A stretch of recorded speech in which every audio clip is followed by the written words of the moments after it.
जनाब साहेब सदर ঐতিহ্যবাহী গাড়লগাতি কবরস্থান ও ঈদগাহ মাঠের সম্মানিত মুসল্লিদের ঈমান ও আমলের উন্নতির প্রত্যাশায় মাইয়াতের রূহের মাগফিরাতের কামনায় ঐতিহাসিক তাফসীরুল কুরআন মাহফিলের সবার মধ্যমণি পরম শ্রদ্ধেয় ও শ্রদ্ধাভাজন সম্মানিত সভাপতি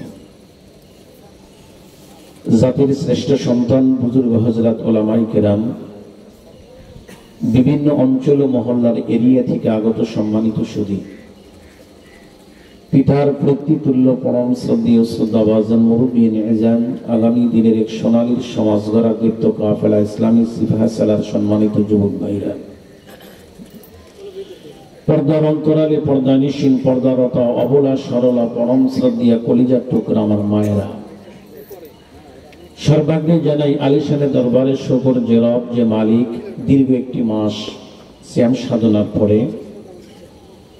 যে সময় মানুষ আনন্দের নামে অশ্লীল বেহায়াপনায় লিপ্ত, চতুর্দিকে চলছে গুনার প্রতিযোগিতা,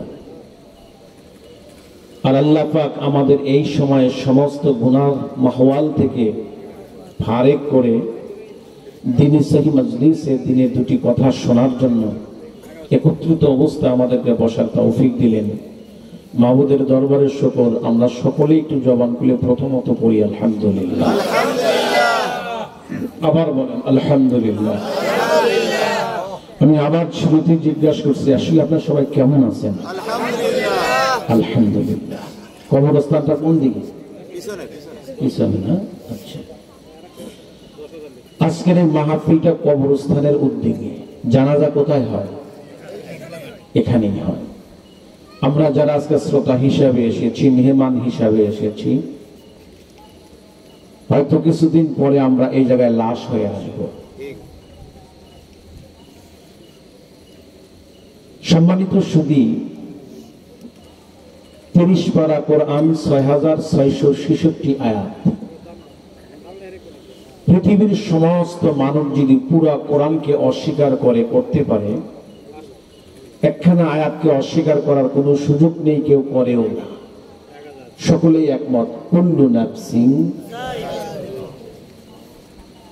পৃথিবীতে আসাটা না যত নিশ্চিত, আসলে যাওয়াটা সুনিশ্চিত, এর মধ্যে কোনো সন্দেহ নাই। একবার আসলে তাকে যেতেই হয়। এই জন্য আমি আপনাদের সম্মুখে কালামে হাকিম থেকে যে আয়াতখানা তেলাওয়াত করেছি, এই আয়াতের সার নির্যাস মূল বক্তব্য হলো, এই দুনিয়াটা আমাদের আসল বাড়ি না। বলেন কথা ঠিক না বেঠিক? এই দুনিয়াটা আমাদের আসল বাড়ি না। আমাদের আসল যে বাড়িটা, এই বাড়িটার নাম হলো জান্নাত।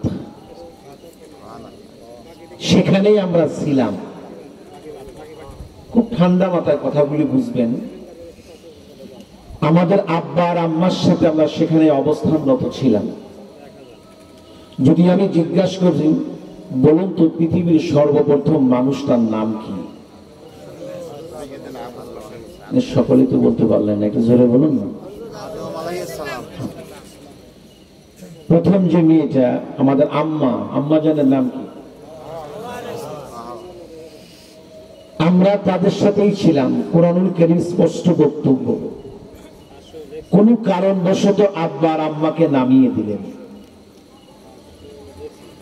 কোরআনুল কারীমের যদি আলফাজের দিকে লক্ষ্য করেন, আল্লাহ পাক তাদেরকে লক্ষ্য করে বললেন, কুল নাহবিতু মিনহা জামিআ। আলেম যারা আছেন তারা বুঝবেন, আরবিতে ৩ বচন আছে, বাংলা ইংরেজিতে 2 বচন, সিঙ্গুলার প্লুরাল। বাংলা 1 বচন 2 বচন, সবে মাত্র আরবিতে হয় 3 বচন, 1 বচন 2 বচন বহু বচন।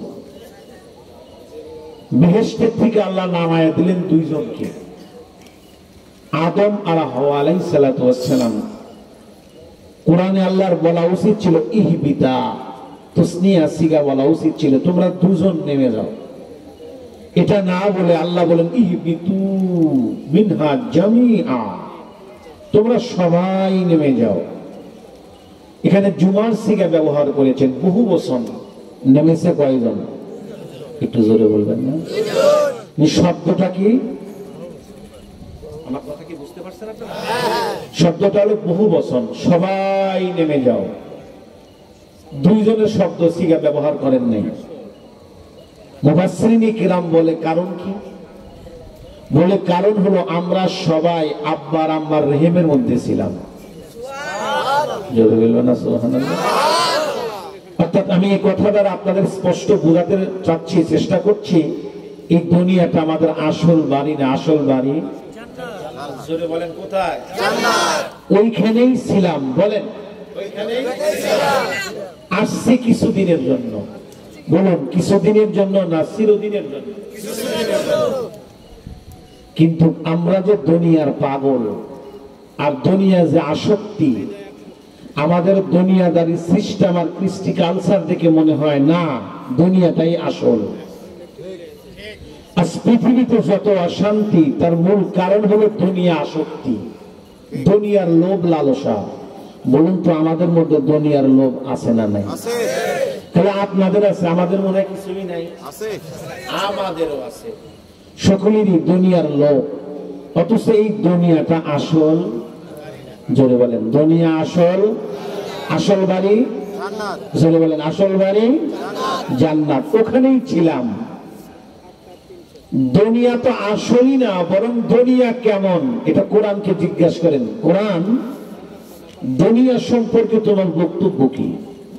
কোরআন জবাব দেয় ওমা হাযিহিল হায়াতুদ দুনিয়া ইল্লা লাহবু ওয়া লাইবুন ওয়া ইন্নাদ দারাল আখিরাতা লাহিয়াল হায়াওয়ান।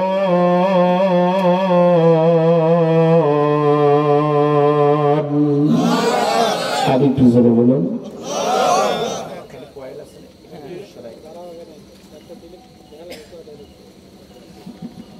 দুনিয়াটা হলো খেলাধুলার ঘর। কি বলছেন? আল্লাহ আমাকে দুটি কথা যেন বুঝানোর তৌফিক দেন। আমার জবান দিয়ে যেন আল্লাহ সহি কথা বের করে দেন। ওই কথা যে কথায় আমারও উপকার হয়, আপনারও উপকার হয়। দুনিয়াটা হলো খেলাধুলার ঘর। আমি আয়াতখানা কিনে চিন্তা করলাম, আল্লাহ দুনিয়াকে খেলার সাথে উদাহরণ কেন পেশ করলেন? কেন দুনিয়াকে খেলার সাথে উদাহরণ দিলেন? আপনারা জানেন পৃথিবীতে দুই ধরনের খেলা বর্তমান মানুষের কাছে বড় প্রিয়। এক শ্রেণীর মানুষ যারা খেলা প্রিয়, এদের কাছে দুটি খেলা বড় প্রিয়। এক নম্বর হলো ফুটবল, দুই নম্বর হলো ক্রিকেট। আমি ক্রিকেট সম্পর্কে ভালো জানি না, তবে ফুটবল সম্পর্কে আমার একটু অভিজ্ঞতা আছে। এই জন্য আছে যে ছোটকালে বন্ধুদের সাথে খেলতাম। আমি যতটুকু জানি, এই ফুটবল মাঠে যতগুলি প্লেয়াররা খেলা করে, যতগুলি দর্শক তা দেখতে থাকে, এই পক্ষ বিপক্ষ প্রত্যেকটা শ্রোতার মুখে, এই দর্শকের মুখ দিয়ে দুটি শব্দ বেশি উচ্চারিত হয়। একটা শব্দ উচ্চারিত হয় গোল, আর একটা শব্দ উচ্চারিত হয় ইস। ভুল বলছি? অর্থাৎ বলটা যখন এই গোলকিপারকে ফাঁকি দিয়ে যখন বারের ভিতরে ঢোকে তখন কি বলে? দুই চার গ্রাম থেকেও শোনা যায় যে কাজ হয়েছে। আর যখন বলটা ভিতরে প্রবেশ না করে, কোন রকম সাইড স্ট্রিট দিয়ে প্রবেশ করে, তখন কি বলে? তার মানে কি হলো না। এই গোল আর ইস, এই দুইটা শব্দ বলতে বলতে 90 মিনিট শেষ, খেলা। কি কথা ঠিক না? কেউ হাসতে হাসতে বাড়ি যায়, কেউ কাঁদতে কাঁদতে বাড়ি যায়। ঠিক দুনিয়াটা হলো 90 মিনিটের খেলা। কয় মিনিটের খেলা?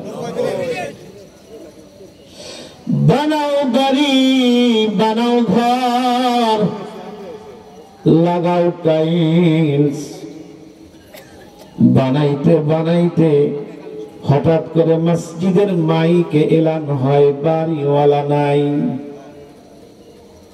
কি কোন কি আজিব।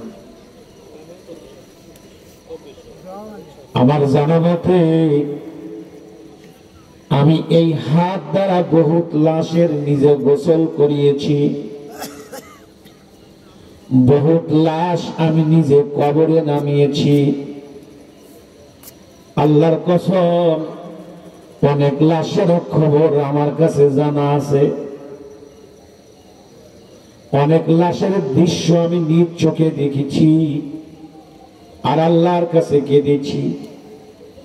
তার মধ্যে একটা লাশ আমার গ্রামের পাশের গ্রাম বাগান গেটের কাছে একটা কবর, এই কবরের মধ্যে একটা লাশ ঘুমন্ত অবস্থায় আছেন। এনার নাম হলো সুফি আব্দুল জব্বার রহমাতুল্লাহি আলাইহি। আল্লাহর বান্দা যেদিন ইন্তেকাল করলেন, ইন্তেকালের দিন নিজের গোসল নিজে করেছেন, নিজের কবর নিজে খনন করেছেন।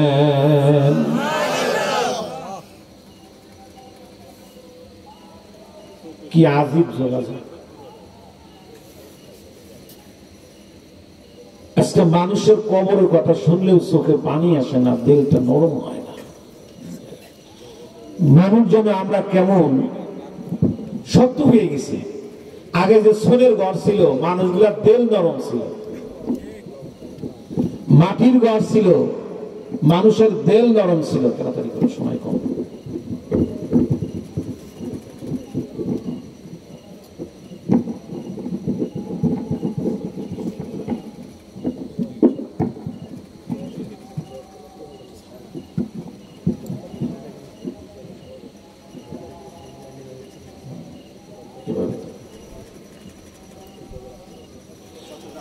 মানুষের দেল অনেক নরম ছিল। এখন রাস্তায় শত শত লাশ পড়ে থাকে, মানুষ লাশ দেখে মন আর কথা বল, ঠিক না? আমি এমনও কবর খনন করে নিওয়ালাদেরকে দেখছি, কবরও খনন করে, ফাঁকে এসে বিড়ি খায়, এমনও আছে। অর্থাৎ মানুষ মরণকে ভুলে গেছে, মরণকে তেমন মনে করতে চায় না। জিজ্ঞাসা করতে চাই, মরণের হাত থেকে বাঁচার কোন সুযোগ আছে?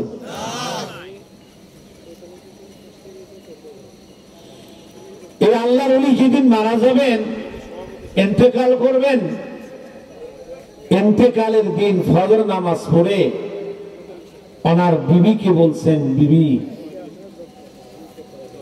অতি দ্রুত আমার গোসলের পানি উঠায়া দাও, আমি গোসল করব। বাড়ি উঠান ঝাড়ু দাও, নতুন বিছানা পারো, নতুন চাদর পারো, আমার বাড়িতে মেহমান আসবে। বিবি বুঝে নাই কোন মেহমান আজকে আসবে। ঠিক তাই করলো, উনি গোসলও করলো। গোসল করার পরে 10টা বেজে যায়। ওনার বিবি বলল, সবকিছু রেডি করলাম, মেহমান আসবে, আপনি বাজারে যাবেন না? কিছু বাজার ঘাটের প্রয়োজন আছে না? মেহমান আসবে, আদর আপ্যায়ন করাইতে হবে না? উনি খালি একটা কথা বললেন, বিবি এমন মেহমান আসবে যে মেহমান কারো বাড়িতে গেলে কিছু খায় না, সে মেহমান কারো বাসায় কোনো নাস্তা করে না। বিবি বুঝতে পারে নাই কি বলতে চায়। বাস 11টা 12টা বেজে গেল। বিবির একটা কোদাল দাও, কি করবো, একটু কাজ আছে। উনি কোদালখানা নিয়ে কবরস্থানে গিয়ে এক কোদাল খনন করছে। আর মাদ্রাসার হুজুরদেরকে নিয়ে উনি বললেন, ভাই সময় নেই তো, আমার বাড়িতে মেহমান আসবে, আমি ইন্তেকাল করলে এই জায়গায় রাখবেন। আর ডান পকেট থেকে একটা সাবান বের করলেন, যেটা আমার কামলা বিক্রি করা টাকা দিয়ে কেনা, হালাল টাকা দিয়ে, এইটা দিয়ে আমাকে গোসল দেবেন। আর এই পকেট থেকে একটা কাপড়ের কাপড়ও বের করছেন, যে অনেকদিন আগে কিনে রেখেছিলাম, এইটা দিয়ে আমাকে কাপড় দেবেন। এইটা বলে চলে গেছে বাসায়। ছেলে মেয়েকে ডাকবে কিছু নসিহত করছেন, তখন অনেকে বুঝতে পারছেন বাবা এমন করে কেন, নিজে উত্তর দিকে শুয়েছেন। কথা বলতে বলতে উপর দিকে তাকায়া মুস্কি হাসি দিয়ে কাকে যেন সালাম দিলেন। সালাম দিয়ে উনি কালেমার সাথে দুই চক্ষু বন্ধ করে দিলেন। কি ভাই, এমন মরণ কি আমাদের দরকার আছে না? আল্লাহ তুমি এমন মরণ আমাদেরকে দান করিও। একটু জোরে বলবেন না আমিন। কোন সুযোগ নাই, মরতে হবে, মাস্ট বি। তবে মরবো কেমনে? আল্লাহ পাক পরিষ্কার জানিয়ে দিলেন, ওয়ালা তামুতুন্না ইল্লা ওয়া আনতুম মুসলিমুন।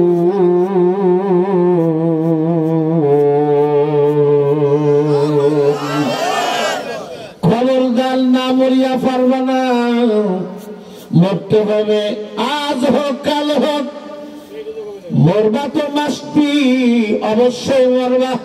তবে মরবা কেমনে? মালিক বলেন মুসলমান হইয়া মরো। জোরে বলেন কি হইয়া মরো?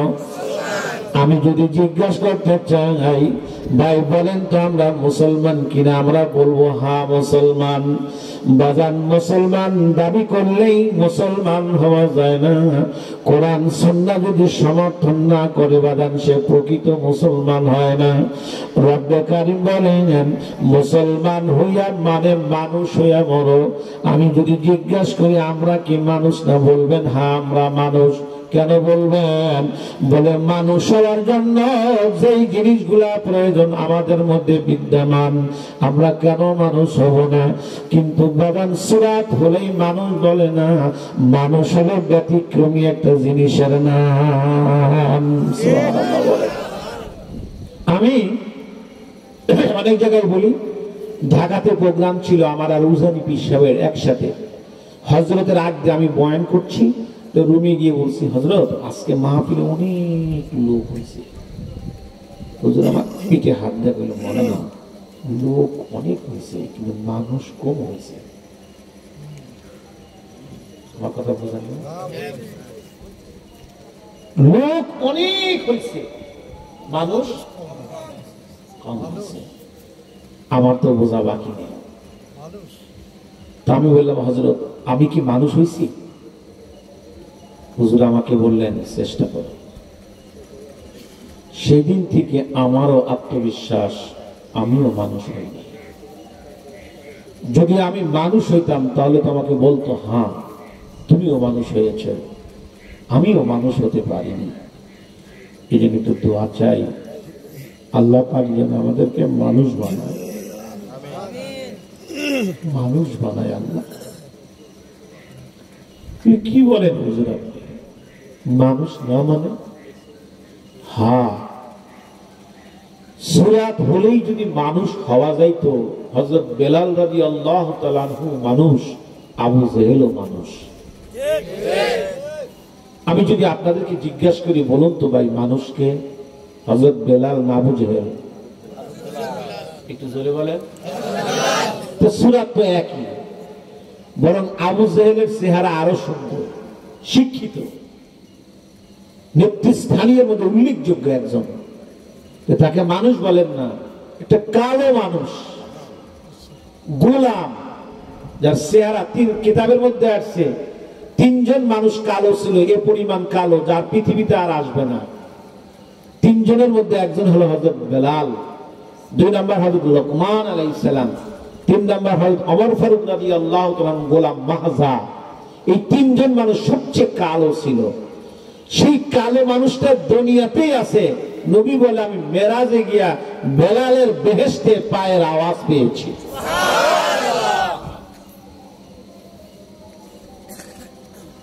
তাহলে বলেন সূরাতের দিক দিয়ে একই, আপনারাই বললেন মানুষ আবু জেহেল না, মানুষকে বেলাল।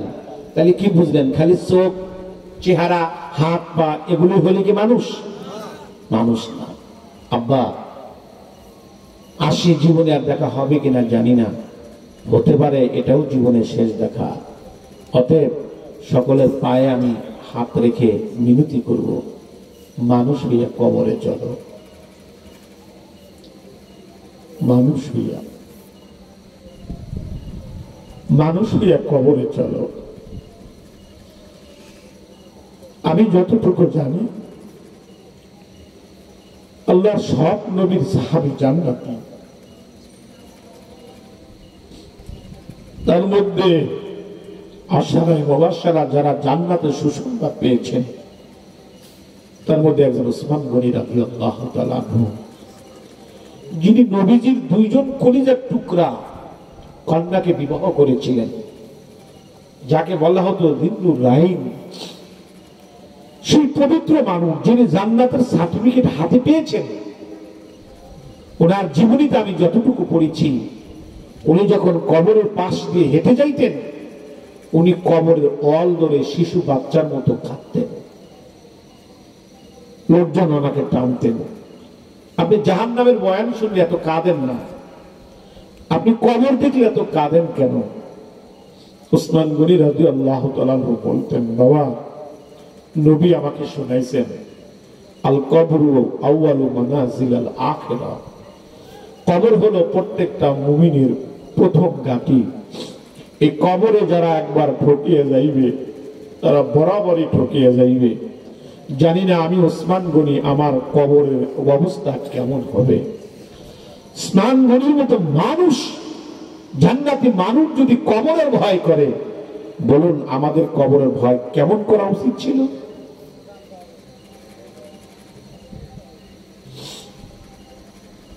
এই দুনিয়াটা আমাদের আসল বাড়ি না, আমাদের আসল বাড়ি জান্নাত। কবরে যেতেই হবে, মাস দিন, বিকল্প কোনো নেই, রাস্তা নেই।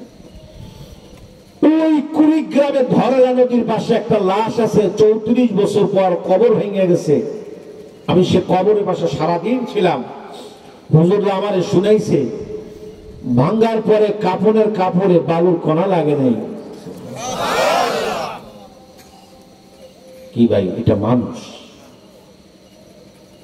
আমার শেখ মুর্শিদ আল্লামা রসুলপুরি রহমাতুল্লাহি আলাইহি, ওনার এক খলিফা ছিল মৌলানা কিসমত রহমাতুল্লাহি আলাইহি। আগের যুগে হ্যাজাক ছিল, চিনেন কিনা? ওইটা হাওয়া দিয়ে ব্রাস্ট হয়ে উনি পুড়ে মারা যান, অর্ধেক দাড়ি পুড়ে যায়। এন্তেকালের কয়েকদিন আগে হযরত সাক্ষাৎ করার জন্য আসছেন। উনি কান্না করতেছেন, হযরত সান্ত্বনা দিলেন। উনি বলতেছেন, হুজুর আমি তো কবরের ভয়ে, জাহান্নামের ভয়ে কাঁদছি না। কিসের ভয়ে? হযরত আমার অর্ধেক দাড়ি পুড়ে গেছে, আমি অর্ধেক দাড়ি নিয়ে নবীর সামনে কেমনে দাঁড়াবো? আমি কি করে রাসূলের সামনে দাঁড়াবো? আমার যে দাড়ি নেই। যে সমস্ত যুবকরা দাড়ি কাটো, গুনার কাজে লিপ্ত আছো, এই অবস্থায় কেমনে দাঁড়াবা? কোনদিন কি ভেবেছ? আমি কেমনে অর্ধেক দাড়ি নিয়ে আমি দাঁড়াবো? হযরত বললেন, আল্লাহ তোমার দাড়িটা গজায়া দিবেন। ইন্তেকাল করছেন। অনেকদিন পর কবর যখন ভেঙে গেল, একটা লাশ বাড়ালো। লোকজন কয়, কার লাশ? এটা ধরো না। নিয়ে আসছে, খুলে দেখে, হ্যাঁ, মৌলানা কিসমত রহমাতুল্লাহি আলাইহির লাশ। আশ্চর্য, যে দাড়িটা পোড়া ছিল, কবরে যাওয়ার পরে সে দাড়ি গজায় গেছে। কি বোঝেন ভাই? মানুষ, মানুষ। আল্লাহ আমাদেরকে মানুষ বানায় দেন। আমার নানি যেদিন ইন্তেকাল করলেন, খুব আবেদা মানুষ ছিলেন, প্রায় 85 বছর বয়সে ইন্তেকাল করছেন। আমি নানির সাথে যখন আমার গ্রামের বাড়ি যাইতাম, বোরকা পরে আবার চাদর করত। আমি বলছিলাম যে তুমি তো বুড়ি হয়ে গেছো, কাপড় পরে গেলেও তুমি ছায়া দেখবে না, এই বোরকাও পড়লা আবার চাদরও পড়লা। আমার নানি বলতেন, কেউ না দেখলে আল্লাহ দেখে। উনি যেদিন ইন্তেকাল করলেন, আমার নানি করে আল্লাহ আল্লাহ জিকির করতেছিলেন, এই আঙ্গুলটা করের সাথে লেগেছিল, এই অবস্থায় কবরে গেছেন। আমি জানাজা নিজে করেছি। জানাজার দিন যেদিন আমি জানাজা করি, আমি খুবনি দারুল উলুমে লেখাপড়া করতাম।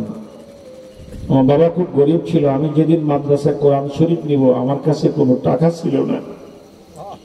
আমি নানির কাছে গিয়েছিলাম, নানি আমাকে কোরআন শরীফ কিনে দাও।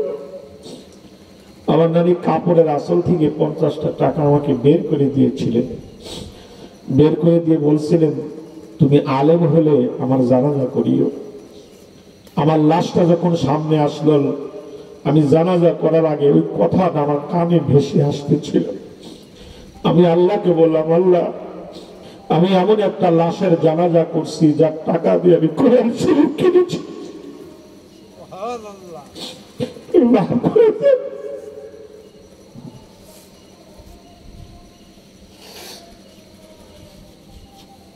তুমি তাকে মাফ করে দাও। তুমি যদি তাকে মাফ না করো, দুনিয়ার কোন নানি আর নাতিকে কোরআন শরীফ কিনে দেবে না। আল্লাহ,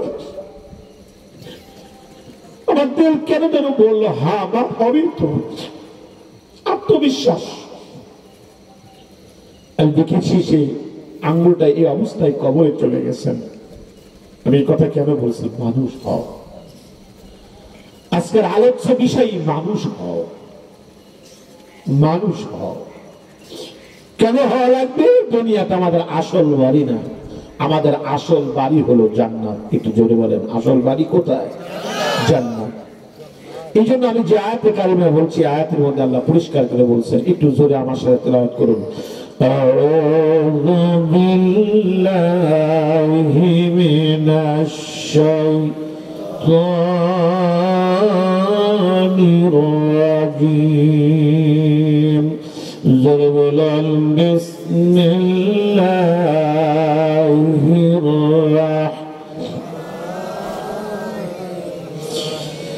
الذين آمنوا وعملوا الصالحات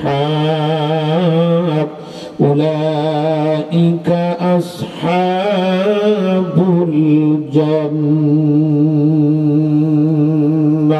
سبحان الله বলেন।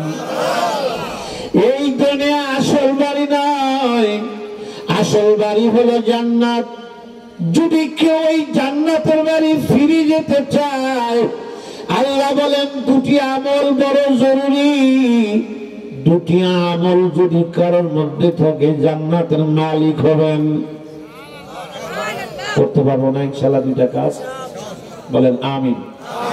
তাহলে আমার এই কষ্ট করে আশাটা সার্থক হবে। আপনারা যদি এই আমলটা আজ থেকে শুরু করেন, তাহলে আজকের এই মাহফিলটাও সার্থক হবে। কি কথা ঠিক না? জোরে কোন করবো না ইনশাআল্লাহ? কয়টা কাজ? এক নাম্বার হলো ইমানদার হওয়া। সুবহানাল্লাহ।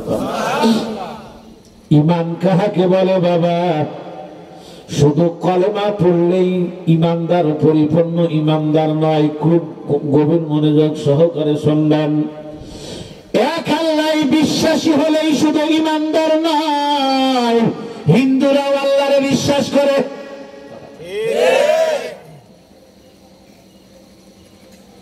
খ্রিস্টানও আল্লাহকে বিশ্বাস করে। পৃথিবীতে আস্তিকের সংখ্যা বেশি, নাস্তিকের সংখ্যা কম।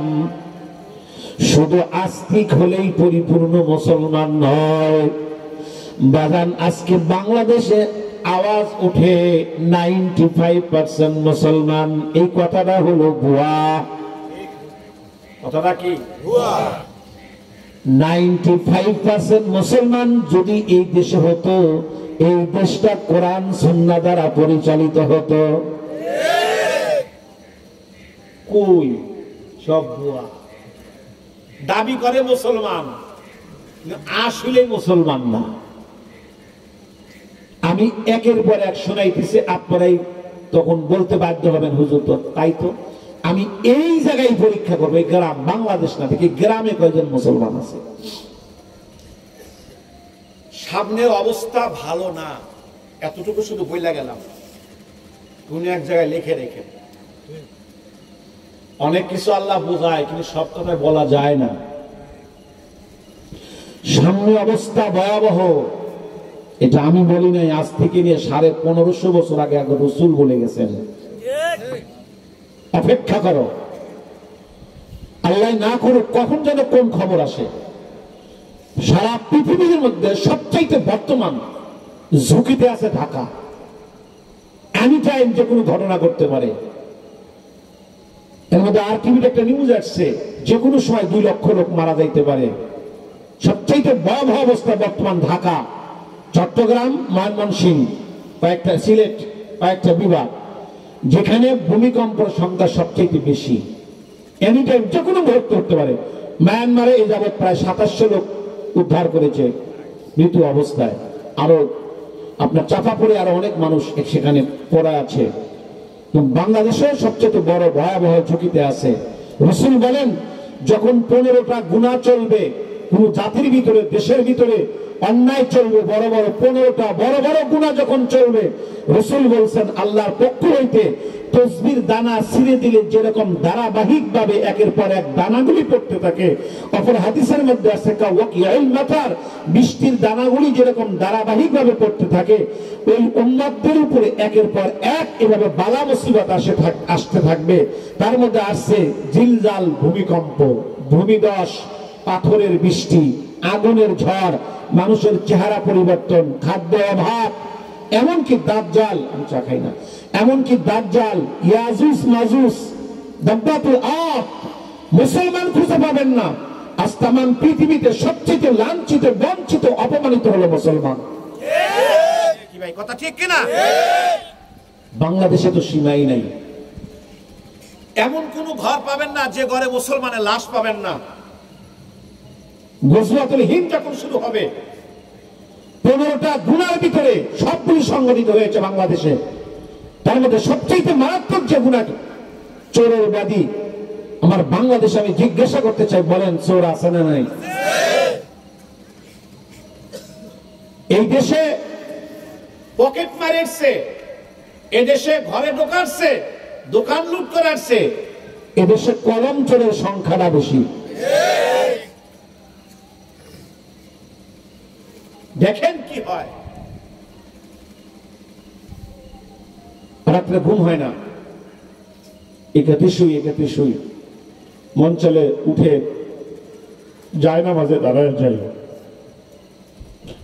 দোয়া করতে থাকি আল্লাহর কাছে। আমাদের তো আর কিছু নাই, সারা কি করব বলেন? আমাদের কথা এখন শুনতে চায় না মানুষ, আমাদের কথা বিশ্বাস করতে চায় না। কেমন যেন মানুষ কোন দিকে চলল। কিন্তু ঝড় যখন আসে, শুধু আলেমের, খারাপ মানুষের ঘরে লাগে তা না, ভালো মানুষের ঘরেও লাগে। কথা ঠিক না? বালা মুসিবত আসলে হুজুরও দেখবে না, পিসাবও দেখবে না, সব জায়গায় আসবে। অবস্থা ভালো না, আমি বলে গেলাম, এটা মনে রেখেন। কি হয়, উপায় কি, এখান থেকে বের হওয়ার রাস্তা কি? এই জন্যই আজকে কথাগুলো বলার চেষ্টা করতেছি। আপনাদের কি কষ্ট হচ্ছে? আমি শুধু ঘড়ির দিকে তাকায় আছি আর আপনাদের চেহারার দিকে তাকায় আছি। আমি এমনি 12টার পরে কোথাও ওয়াজ করি না। আমার শায়েখ বলছেন যে সারা রাত মাহফিলের চেয়ে ফজর নামাজের 2 রাকাতের সুন্নাতের অনেক দাম। এদিকে লক্ষ্য করে কথা বলবো, এদিকে ঘড়িতে প্রায় 12টা বেজে যাচ্ছে। আমি যদি আধা ঘন্টা বা 1 ঘন্টা বলি, তাতে কি আপনার কোনো সমস্যা হবে না? থাকতে পারবেন না ইনশাআল্লাহ? কে কে থাকতে পারবেন? হাত উঁচু করে দেখাচ্ছে। ওই যে কয়েকজন হাত উঠাই নাই, এদের সমস্যা। টান টান করে হাত উঠান। একটা তাকবীর দাঁড়ায় থাকবে,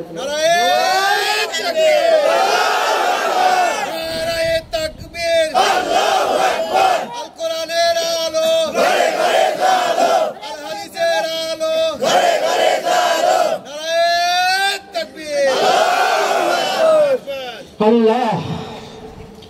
এই 15টা বড় বড় গুনার মধ্যে আর একটা গুনাহ হলো নারীদের বেপর্দা। সবচেয়ে বড় গুনাহ এখন, যেই গুনাহে জর্জরিত আমরা সহ সবাই। কথা বলেন না কেন? সবাই। অথচ সিয়াম সাধনা, 1 মাস সিয়াম সাধনা আমাদের কি শিক্ষা দিলেন? পুরাটা মাস ছিল গুনাহ ছাড়ার কোচিং সেন্টার, ট্রেনিং সেন্টার। উম্মাত বান্দা, এই 1 মাস ট্রেনিং করছো গুনাহ ছাড়ার। সাহস করো, আমি আল্লাহ সাহায্য করব। রোজা তো আল্লাহ আমাদেরকে এমনি দিয়েছিলেন না, লাআল্লাকুম বলছেন। আবার সান্ত্বনা দিবেন কুতিবা আলাইকুমুস সিয়াম কামা কুতিবা আলাল্লাযিনা মিন ক্বাবলিকুম। এখানে সান্ত্বনা দিয়েছেন, এই রোজা শুধু আমি তোমাদেরকে দেইনি, অতীতেও যত চলে গেছে তাদেরকেও দিয়েছিলাম। তার মানে কি, তোমরা সাহস করো। সুবহানাল্লাহ কোন। আমাদের দায়িত্ব হলো সাহস করা, হিম্মত। আমি গুনাহ করব না, আল্লাহকে আমি সাহায্য করব। আল্লাহর কসম, কোরআনটা হাতে নিয়ে বলতেছি, কেউ যদি গুনাহ বর্জন করে, সাহস করে যে আমি গুনাহ করব না, আল্লাহ বলেন আমি তাকে নগদ 10টা পুরস্কার দেব। আল্লাহ তুমি আমাকে কবুল করে নিও, আল্লাহ আমার শ্রোতাদেরকে কবুল করে নিও। ব্যথাওয়ালা দিলের কথা বুঝতে হলে ব্যথাওয়ালা দিল লাগে, কান্নাওয়ালা চোখের কথা বুঝতে হলে কান্নাওয়ালা চোখ লাগে, বিবেক লাগে। হ্যাঁ, গুনাহ ছাড়া কত কষ্ট আল্লাহকে আমি জানি। গুনাহ ছাড়া যে কষ্ট আমি জানি। একটা সুন্দর নারী যাইতেছে, এখান থেকে চোখটা ফিরানো কত কষ্ট আমি আল্লাহ জানি। তুমি যে ফিরাও, তোমার যে কষ্ট হয় আমি জানি। অমুকে সুদ খায়, ধনী হয়, আমারও মন চায়, ওখান থেকে মনটাকে ফিরানো কত কষ্ট আমি জানি। ওখানে ডাকাতি হয়, চুরি হয়, হাজার হাজার টাকা আসে, একটু কলমের খোসা দিলে টাকাগুলি আমার পকেটে আসে, এখান থেকে ফিরে থাকা কত কষ্ট আল্লাহ বলে আমি জানি। তবে তুমি যদি থাকো আমি তোমাকে মাহরুম করব না, আমি বড় বড় 10টা পুরস্কার দিয়ে ধন্য করব। 10টা পুরস্কারের মধ্যে আল্লাহ 9টা পুরস্কারের দুনিয়াতে দিবেন। কয়টা পুরস্কার? তাহলে 9টাই দুনিয়াতে, একটা হলো আখেরাতে। তবে একটা যে ওইটাই সবচেয়ে বড়, জান্নাত। জান্নাত। আর 9টা দিবে দুনিয়াতে। এই জন্য গুনাহ বর্জন, আমরা একটু সাহস করব, আমি গুনাহ করব না, আমি নামাজ পড়বো, নামাজ ছাড়বো না, আমি অপর মহিলাকে দেখব না, দেখে তো আমার কোনো লাভ নাই, আমার কোনো ফায়দা নাই। বিজ্ঞানের দৃষ্টিতে যদি আসেন, চিকিৎসা বিজ্ঞানের দৃষ্টিতে যদি আসেন, গুনাহ করলে সঙ্গে সঙ্গে শরীরে কোন কোন রোগ হয়। আপনি হোমিওপ্যাথি এই শাস্ত্রটা একটু গবেষণা করেন, আপনি একটু লেখাপড়া করেন, দেখবেন গুনাহ করলে কি কি রোগ হয়, কোন কোন রোগে আক্রমণ করে। আমাদের যতগুলি গুনাহ দেখছেন, ডায়াবেটিস বলেন, কিডনি বলেন, হার্ট বলেন, যত রোগ বলেন, পিছনে কোন একটা গুনাহ তার সম্পৃক্ত আছে, সব গুনাহ। এই জন্য গুনাহ এটা মারাত্মক জিনিস। যদি আপনি গুনাহ বর্জন করেন, সাহস করেন, আল্লাহকে আমি সাহায্য করব, আর নগদ পুরস্কার আমি দুনিয়াতেই দিব। প্রমাণ হযরত ইউসুফ আলাইহিস সালাম। সুবহানাল্লাহ। কি করছে? জোলাই খাই নিয়ে গেছে এর উপরে। কোরআনের মধ্যে আল্লাহ এটা উঠায়া ধরছেন। আল্লাহ কি বলেন? ওয়ালাকাদ হাম্মাত বিহি ওয়া হাম্মা বিহা। মানুষ হিসাবে ইউসুফের মন চায়, সে নবী, নবীদেরকে আল্লাহ হেফাজত করেন 3 কারণে। নবীরা গুনাহ করতে পারে না 3 কারণে। কয় কারণে? আমাদের গুনাহ হয়, এই 3 কারণ নাই। আর রাসূলরা গুনাহ করতে পারেন না, নবীরা গুনাহ করতে পারেন না। কয় কারণে? 3 কারণে। তার মধ্যে 1 নম্বর কারণ হলো নবীরা মুশাহাদায় থাকে। মুশাহাদা মানে নবীগণ আল্লাহকে দেখে দেখে ইবাদত করেন। কোরআনের মধ্যে আছে দুইজনেরই মন মনি ছিল, লাকাদ হাম্মাত বিহি ওয়া হাম্মা বিহা। কিন্তু ইউসুফ আলাইহিস সালাম সাহস করলেন, না এটা আমি করব না, আমি নবী, আমার উম্মতকে আমাকে তালিম দিতে হবে, আমি কেন করব? উনি সাহস করলেন, আল্লাহ সাহায্য করলেন। দরজার দিকে দৌড় দিছে, দরজাকে টাস টাস করে খুলে দিতেছে। সুবহানাল্লাহ। তাহলে উনি সাহস করছে আমি গুনাহ করব না, আল্লাহ কি করছে? সাহায্য করছে। এই যে গুনাহটা ছাড়লেন, উনি গুনাহে সম্পৃক্ত হলেন না, জিনায় সম্পৃক্ত হলেন না, বিনিময়ে দুনিয়াতে পুরস্কার কি? পুরা মিশরের বাদশা বানাইছেন। সুবহানাল্লাহ। কি ভাই ঠিক বলেন, গুনাহ ছাড়লে লাভ আছে না নাই? আছে। আল্লাহ পরিষ্কার করে বলছেন 9টা পুরস্কার দুনিয়ায়, তার মধ্যে একটা ওয়া'লামু আন্নাল্লাহা মা'আল মুত্তাকিন। যারা গুনাহ বর্জন করে, আমি আল্লাহ সব সময় সে বান্দারে এমনি করে জড়া ধরে রাখি। সুবহানাল্লাহ। কারে কই আর কারে বুঝাই, কওয়াও যায় না, সবাও যায় না। কিছু জিনিস আছে, বুঝছেন? হ্যাঁ, এটা যে কমু কইতে ভয় লাগে। না না না, আল্লাহর কিছু বান্দা আছে তারা আল্লাহকে দেখেই সেজদা করে, সেটা অন্তর চোখে হোক আর যে প্রকারই হোক, জ্ঞানের চোখে হোক।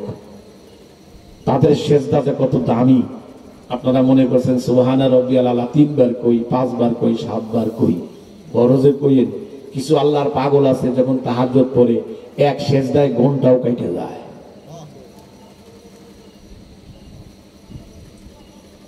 কি যে মজা! আল্লাহ এই মজা তোমার বান্দাদেরকে ভিক্ষা দাও। তখন দেখবেন যে এক রাতের সেজদা আমার দুনিয়াকে যদি দিয়ে দেওয়া হয়, এই কোরআনকে শপথ করে বলছি, ওই সময়ের কিছু মজা তাম দুনিয়াদাররা যদি বলে যে সম্পূর্ণ দুনিয়া তোমাকে দিয়ে দিব, ওই যে সেজদার যে মজা পাইছো ওই মজাটা আমাদেরকে দিয়ে দাও, আল্লাহর কসম তা রাজি হবে না। এত মজা, এত মজা, কি যে মজা, কেমনে বুঝাই? এই জন্য গুনাহ বর্জন, সাহস, সাহস করো। আমি নামাজ ছাড়বো না, সাহস করো। আমি গুনাহ করবো না, সাহস করো। আমি কোন বেগানা নারীকে দেখবো না, সাহস করো। আল্লাহ তোমাকে সাহায্য করবে। কি বলতেছি? অচিরেই বিপদ আসতেছে, অচিরেই বিপদ আসতেছে। রেডি হন, প্রস্তুতি নেন। বলে কেমনে? বলে প্রকৃত মানুষ হওয়ার মাধ্যমে। আমিন, একটু জোরে বলে। তো জান্নাতে যেতে হলে আমি কয়টা আমল বলছি জানো? দুইটা বলেন। এক নম্বর কি? ইমানদার হওয়া। তা আমরা তো ইমানদারি, এই ইমানের ব্যাখ্যা সংক্ষিপ্ত ভাবে বলতেছি। ইমান বলা হয় 5 বস্তুর নাম। দেখি এখন কয়জন মুসলমান আছে?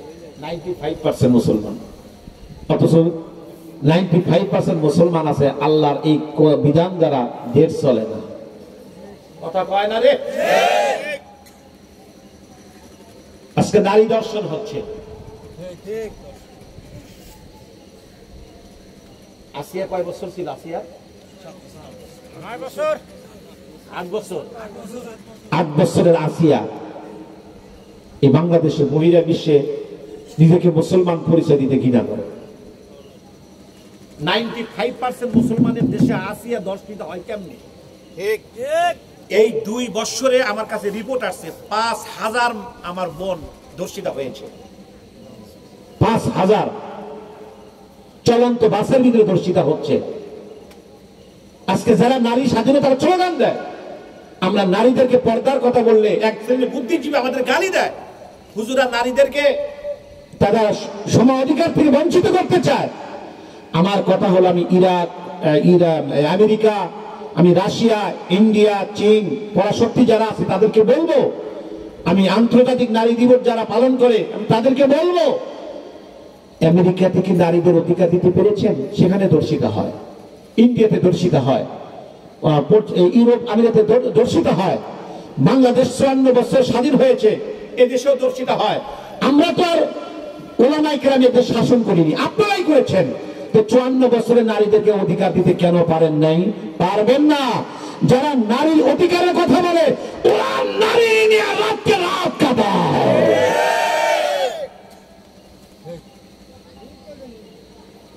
ওদের দ্বারা কেমনে দর্শিতা বন্ধ হবে? আমি নিজে গুনাহ করি আর একজনকে গুনাহ ছাড়ার কথা বলি, কোনোদিন কাজ হবে না। এদেশে নারী ধর্ষিতা বন্ধ হবে না যতদিন পর্যন্ত আল্লাহর আইন বাস্তবায়ন না হবে, ততদিন পর্যন্ত সম্ভব নয়। এটা আপনাদের মাথায় রাখতে হবে। হ্যাঁ, তো 95% মুসলমান কে বলছে? ইমানের জন্য হলো 5টা শর্ত। এই 5টা গুণ যার মধ্যে থাকবে, কোরআন সুন্নাহ প্রমাণ করে সেই হলো মুসলমান। নাম্বার 1 আকীদা। সুবহানাল্লাহ। সংক্ষিপ্ত ভাবে বলবো যাতে কষ্ট না হয়, যে কষ্টটা পরিপূর্ণ বুঝে যাবেন আজ থেকে। 1 নম্বর হলো আকীদা। বলেন মুসলমান হওয়ার জন্য 1 নম্বর শর্ত কি? আকীদা। আকীদা মানে বিশ্বাস। বলেন আকীদা মানে কি? বিশ্বাস। আমি যেমন সহজ করে বুঝাই, এই বিশ্বাস এমন এক জিনিস, আকীদা এমন এক জিনিস, আকীদার কারণেই মুসলমান, আকীদার কারণে হিন্দু, আকীদার কারণে খ্রিস্টান, আকীদার কারণে বৌদ্ধ, আকীদার কারণে আটরশি, আকীদার কারণে দেওয়ানবাগি, আকীদার কারণে বেরলভী, আকীদার কারণে কাদিয়ানি। বলে তা কেমন? আকীদা এমন এক জিনিস, আকীদার কারণে জাহান্নামী, আকীদার কারণে জান্নাতি। এটা গুরুত্বপূর্ণ সাবজেক্ট। বলে কেমন? আপনারা জানেন বাংলাদেশে একটা গ্রুপ আছে, একটা ফেরকা আছে, দল আছে, এদের নাম কাদিয়ানি। নাম কি? কাদিয়ানি। শুনছে কি কোনদিন আপনারা? জি জি। এই কাদিয়ানীদের বিশ্বাস, আকীদা কি জানেন? যে আমার রাসূলের পরে গোলাম মুহাম্মদ কাদিয়ানী শেষ রাসূল। তারা আমার নবীকে শেষ নবী হিসেবে মানে না। আচ্ছা, যারা আমার নবীকে মুহাম্মদ রাসূলুল্লাহ সাল্লাল্লাহু আলাইহি ওয়াসাল্লামকে শেষ নবী না মানবে, সে মুসলমান থাকবে? সারা রাত যদি নামাজ পড়ে তার নামাজ কবুল হবে? যাকাত কবুল হবে? হজ কবুল হবে? কেন হবে না? আমার নবীকে নবী মানে না। গোলাম মুহাম্মদ কাদিয়ানির যারা গ্রুপ, তারা বলে যে গোলাম মুহাম্মদ কাদিয়ানি হলো শেষ নবী। মুসলমান ভাইরা আমার, এই বিশ্বাস, এই আকীদা যারা লালন করে তারা কি মুসলমান? তাহলে এ ধরনের মুসলমান বাংলাদেশে 2-4 জন আছে না নাই? আছে, অনেক আছে। তাহলে এই মুসলমান হয় কেমনে? বুয়া। এটা কি বুয়া কথা? আজ বাংলাদেশে আমরা অনেক চিল্লাইছি, কতজনের জীবনও দিয়েছি একটা আইন করার জন্য, যে সংসারে একটা আইন করেন আপনারা, নবীর পরে কোনো নবী নাই। আমাদের কথা কি? আমি ওলামায়ে কিরামকে বলছি, এই চিল্লায়া লাভ হবে না। অনুরোধ করা বাদ দিয়া আপনারা সেই জায়গায় যান, নিজেরা আইন করিয়ে নেন। নবীর পরে নবী নাই। এই শোনেন, আপনারা যে দল করতে পারে, স্বাধীন দেশ, কিন্তু নবীর কাছে তো একমত আছি আমরা। কি বলেন? কথা ঠিক না ঠিক? একটা সুযোগ আপনাদেরকে দিয়ে গেলাম, একটা অনুরোধ করে গেলাম। আগামী দিনে যেহেতু একটা সুযোগ আল্লাহ দিয়েছেন, আপনারা সিলসাপ্পা মারবেন, হয়তো সুযোগটা আপনারা পাবেন। কে ক্ষমতায় যাবে আল্লাহ মালুম, আল্লাহ ভালো জানে। তবে নির্বাচনের ইশতেহারে আমাদের আগে ঘোষণা দেখতে হবে, যে দল ঘোষণা করবে ক্ষমতায় গিয়ে আমরা আইন করব কাদিয়ানি কাফের, আমরা তাদেরকে সমর্থন করব, তাছাড়া সমর্থন আমরা করব না। এটা নবীর জন্য শুধু আপনাদের অপশন দিয়ে গেলাম। এই জন্য আকীদা যেমন শিয়াদের আকীদা কি জানেন? যে এই কোরআনটা আসল কোরআন না। জিবরিল আমিন নবুয়ত নিয়ে আসছে, নবুয়ত দিবে হযরত আলী রাদিয়াল্লাহু তাআলা আনহুকে, ভুল করে দিয়েছে হযরত মুহাম্মদুর রাসূলুল্লাহ সাল্লাল্লাহু আলাইহি ওয়াসাল্লামকে। আচ্ছা, এই আকীদা যদি কেউ বিশ্বাস করে সে মুসলমান থাকবে? তাহলে যারা শিয়া তারাও ভুয়া কথা বলে। ঠিক। এদেশে বহুত মুসলমান আছে মাজারে গিয়ে সিজদা করে পড়িয়া থাকে, আছে না নাই? আছে। তাহলে যারা আকীদা করে যে মাজারওয়ালা আমার পীর খোদা, এটা কি মুসলমান থাকে? সব ভুয়া আকীদা গত দিক দিয়া। আর যদি আপনার যে প্রত্যেকটা মানুষের না একটা দল সমর্থন করে, ওই দলের গঠনতন্ত্র কি আছে এটা কি কোনোদিন সে যাচাই করেছে? দেখবেন নাই ডেমোক্রেসি নাই মুসলিম, ওখানে আমার ঈমান কাটা আমি টেরই পাই নাই। তাহলে প্রথমে আমরা ধরা, তাহলে আকীদাতে আমরা ধরা। 1 নম্বর হলো আকীদা, 2 নম্বর হলো ইবাদত। জিজ্ঞাসা করতে চাই, নামাজ পড়া ইবাদত? জোরে বলেন, নামাজ পড়া কি? রোজা রাখা, হজ করা, যাকাত দেওয়া, পর্দা করা। জিজ্ঞাসা করতে চাই, এই গ্রামে 2-1 জন বেনামাজি আছে না নাই? আজকে মাহফিল হয়তো নেই, আছে 2-1 জন বেনামাজি আছে মনে হয় না? আমার মনে হয় এমনও মানুষ আছে এশার পরে নাই, মাগরিবও পড়ে নাই, জোহরও পড়ে নাই, নিয়াত করছে ফজরও পড়বো না, এমন আছে না নাই? আচ্ছা, যে মুসলমান নামাজ পড়ে না সে কি মুসলমান না? এটাও ভুয়া। ঠিক কথা কয়। তাহলে এই গ্রামে কয়জন মুসলমান আছেন ভাই করেন? মুসলমান টেকেই না, টেকেই না। আচ্ছা আমি এই নামাজটা বাতিল দিলাম, নাই সময় পাইতেছে না, পড়তেছেন। আচ্ছা আপনার যুক্তি আপনার কাছে ধরলাম, এই গ্রামে কি দুই একজন বেপরদা আছে? আচ্ছা এটাও বাদ রাখলাম, আছে। কোনটা বেশি? বেশি। আমার মনে হয় মাহফিলেও চেকিং করলে বাড়াইবো অনেকের পকেটে। কি কথা বলেন না? ঠিক না? ঠিক। কি অবস্থা! তাহলে এটাও আছে। তবে এই গ্রামে কিন্তু সুদ নাই।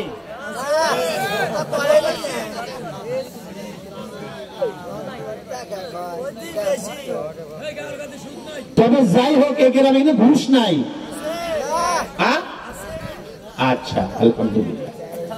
তাহলে জেনা, ব্যভিচার, ঘুষ, সুদ, বেপর্দা, বেনামাজি সব জায়গায় কিছু না কিছু কথা বলে। তাহলে যারা এগুলোর সাথে সম্পৃক্ত, বলেন আপনার কি বলে পরিপূর্ণ মুসলমান না? তাহলে জান্নাতে যেতে হলে প্রথম কি দরকার? ঈমান। বলেন কি? ঈমান। ঈমানের 5টা স্তর আছে। 1 নম্বর আকীদা। কোন 1 নম্বর কি? আকীদা। 2 নম্বর ইবাদত। বলেন 2 নম্বর কি? ইবাদত। 3 নম্বর মুআমালাত, লেনদেন। একবার যদি টাকা হাওলাত নাই আর দেয় না। এই বাংলাদেশ এমন একটা দেশ, হালখাতা করে টাকা নেওয়া লাগে, তারপরে বাকি ওঠে না। অথচ সাহাবায়ে কেরামের লেনদেন দেখে কাফের ইসলাম ধর্ম কবুল করেছে। তাহলে যাদের লেনদেন ভালো না, আমাদের টুপিওয়ালাদের ভিতরে অনেক আছে বাবা, এরকম লেনদেন নাই, সঠিক নাই। তাহলে যার লেনদেন খারাপ, এটাও কি প্রকৃত মুসলমান? 4 নম্বর হলো মুআশারাত, আচার আচরণ। আচার আচরণ দেখে মনে হয় না মুসলমান, কথা কয় না। 5 নম্বর হলো আখলাক, নবীর চরিত্র। এই 5টার সমষ্টির নাম হলো ঈমান, যেটা ছিল সাহাবায়ে কেরামের। এই জন্যই আল্লাহ বলেছেন আমিনু কামা আমানান নাস, তোমরা ঈমান আনো সাহাবায়ে কেরামের মতো। তাহলে জান্নাতে যাওয়ার জন্য কয়টা জিনিস দরকার? 1 নম্বর কি? জোরে বলো বাবা, জোরে বলো। 1 নম্বর কি? কাদের মতো ঈমান? সাহাবায়ে কেরামের মতো। বলো কাদের মতো? সাহাবায়ে কেরামের ঈমানের কয়টা দিক ছিল? আকীদা, ইবাদত, মুআমালাত, মুআশারাত, আখলাক। এই 5টার নাম হলো সাহাবীদের ঈমান। বলে জান্নাতে যাইতে হলে কয়টা জিনিস দরকার? 2 নম্বর হলো নেক আমল। এই 2টা বিষয় থাকবে তো জান্নাত, কবর হবে বাসরঘর। নতুন কথা শুনলাম, এটা কি কোন কবর বাসরঘর মানে? আমি 2টা জিনিসকে বাসরঘর বলি। 1 নম্বর হলো মসজিদ, 2 নম্বর হলো কবর। আসলেই কবর শান্তির জায়গা, যদি কবরটা কবর হয়। কবর হলো বাসরঘর, যদি কবরটা কবর হয়। বলি হুজুর কেমনি করে? শোনেন, তার ছোট্ট একটা উদাহরণ দেই। মানুষ যখন ঘুমায়, ঘুমের ভিতরে কিছু স্বপ্ন দেখে, দেখে কি দেখে না? আচ্ছা, কিছু স্বপ্ন এমন আছে ভেঙে গেলে আফসোস হয়, আমি কেন থাকলাম না। আচ্ছা বলি, আমার গত এই ঈদের রাত্রে আগের দিন যেদিন চাঁদ উঠলো, পরের দিন তো ঈদ, ওই দিন আল্লাহ আমার 3 বিটির মাথায় আমাকে একটা পুত্র সন্তান দান করছেন। আমার ভাইয়েরও বেটা নাই, আমারও নাই, আমার শালারও নাই, সমুদ্রে আমার তো কোনো বেটা নাই, আমার কেবল একটা বেটা। তা আমি বিগত 2 বছর আগে একটা স্বপ্ন দেখলাম, আমার আহাল পরিবারে নিয়ে আমি কাবার পাশে দাঁড়ায় আছি। কাবা তো আপ করছি, কিন্তু কাবা তো ময়লা যুক্ত। কাবা পরিষ্কার করবো কেমনি? আমি জিহ্বা দ্বারা কাবা চেটে পরিষ্কার করতেছি। আমি আমার হযরতকে জিজ্ঞাসা করলাম, হযরত এই স্বপ্নের ব্যাখ্যা কি হবে? আমি কাবা শরীফ জিহ্বা দ্বারা চাটতেছি, পরিষ্কার করতেছি। হযরত বললেন, আল্লাহ তোমাকে একটা পুত্র সন্তান দিবে, এই সন্তান কোরআনের হাফেজ হবে, আলেম হবে। সেটা হলো, আমি বাস্তবতা পেলাম। হ্যাঁ, এখন বাকি আছে আলেম এবং হাফেজ, জানি না নসিবে কি আছে। তো অনেক সময় কিছু স্বপ্ন আছে, আরো কিছু স্বপ্ন যা আমি বলবো না, যে স্বপ্নটা ভেঙে যাওয়ার পরে মনে হলো, ইস, এই অবস্থায় যদি আমি চলে যেতাম, আমার ইন্তেকাল হয়ে যেত, তাহলে তুমি একেবারে জায়গা মতো চলে যাইতাম। ঘুম কেন ভেঙে গেল? তো কবর এমন একটা বিষয়, কবরে যাবে আল্লাহ এমন এক মজার মধ্যে রাখবে, মনেও হবে না আমি কোথায় আছি। আল্লাহ এমন মরণ তুমি আমাদেরকে ভিক্ষা দিও। ওই মরণ যে ইন্তেকাল করেছিলেন ফাতেমাতুজ জোহরা রাদিয়াল্লাহু তাআলা আনহা, কথা বলে শেষ। দেখি বাজান, কথাটা ভালো করে শুনবেন। এমন এক মরণ, এমন এক ইন্তেকাল, যে ইন্তেকাল যেমন ইন্তেকাল করেছিলেন ফাতেমাতুজ জোহরা, আমি জিজ্ঞাসা করতে চাই, জবান খুলে বলেন তো ফাতেমাতুজ জোহরা কার বেটি? নামটা একটু ভালো করে বলতে বলেন। মুহাম্মাদুর রাসূলুল্লাহ, মুহাম্মাদুর রাসূলুল্লাহ সাল্লাল্লাহু আলাইহি ওয়াসাল্লামের বেটি। কেমন বেটি? আম্মা জানের জীবনীতে এসেছে, আম্মা জান 2 রাকাত নামাজের মধ্যে সারা রাত কাটাইতেন। কয় রাকাত? 2 রাকাত। তাহাজ্জুদের সময় দাঁড়াইয়া ফজরের নামাজের আজান, তাশাহুদের বৈঠকের মধ্যে বসেছে, সালাম ফিরায় হযরত বেলাল রাদিয়াল্লাহু তাআলা আনহু যখন আজান দেয়, আম্মা জান 2 কানা হাত উঁচু করে বলে, আল্লাহ তোমার রাত এত ছোট কেন? সুবহানাল্লাহ বলেন। আল্লাহ তোমার রাত এত ছোট কেন? কিসের জন্য এত রাত ছোট হলো?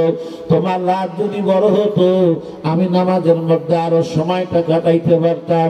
এমন একজন মা আম্মা জান ফাতেমাতুজ জোহরা, ওনার ইন্তেকালটা কেমন হয়েছিল এই কথাটা বলে এখান থেকে আমি বিদায় নেব।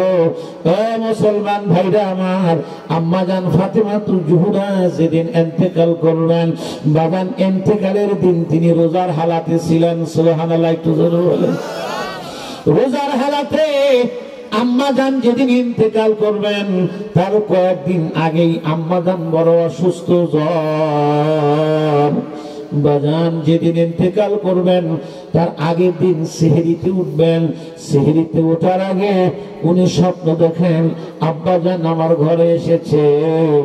আব্বা নবী মুহাম্মদুর রাসূলুল্লাহ সাল্লাল্লাহু আলাইহি ওয়াসাল্লাম আমার ঘরের মধ্যে এসেছেন। আব্বা যেন কি খোঁজাখুঁজি করে, কি যেন তালাশ করে, আমার বুঝে আসে না। আমি আব্বাকে জিজ্ঞাসা করলাম, আব্বা আমি জিজ্ঞাসা করতে চাই আপনি কি তালাশ করছেন? আব্বা জান আমাকে ডাক দিয়ে বললেন, মা আমি তালাশ করছি হলো তোমাকে। কেন আব্বা? বলে আগামীকাল তুমি আজকে সেহরি খাবে, আগামীকাল রোজা থাকবে, সেহরি আজকে স্বামীর সাথে খাবে, আগামীকাল ইফতার হবে আমার সাথে। স্বপ্নের ব্যাখ্যা কি বুঝলেন? তাহলে বোঝা গেল থাকবে। শোনেন, মাঝখানে একটা কথা বলি, সব স্বপ্নের অর্থ সবাইকে জিজ্ঞেস করবেন না। রাত্রের বেলায় স্বপ্নের কথা জিজ্ঞেস করবেন না। আকাশে মেঘ থাকলে স্বপ্নের কথা জিজ্ঞেস করবেন না। সবাইকে স্বপ্নের কথা বলবেন না, বিজ্ঞ মানুষকে বলবেন। স্বপ্ন এমন এক জিনিস, সে যদি উল্টা ব্যাখ্যা করে, উল্টা বোঝে, তাহলে আপনার উল্টা রিয়াকশন হবে। এই জন্য সবার কাছেই বলবেন না। স্বপ্ন এমন এক জিনিস, রসুলকে স্বপ্ন দেখা যায়, মোরাকাবায় দেখা যায়, কারো যোগ্যতা থাকলে রসুলকে বাস্তবেও দেখা যায়। আমি দোয়া করি আল্লাহর কাছে মাহফিলে, আল্লাহ আমার যে শ্রোতাগুলি আমার সামনে বসে আছেন, আমার প্রত্যেকটা শ্রোতাকে তুমি আল্লাহর নবীকে একটাবার হলে দেখাইও। একটু জোরে বলবেন না আমিন? আরো জোরে বলেন। আল্লাহ কবুল করেন জোরে কানা আমিন।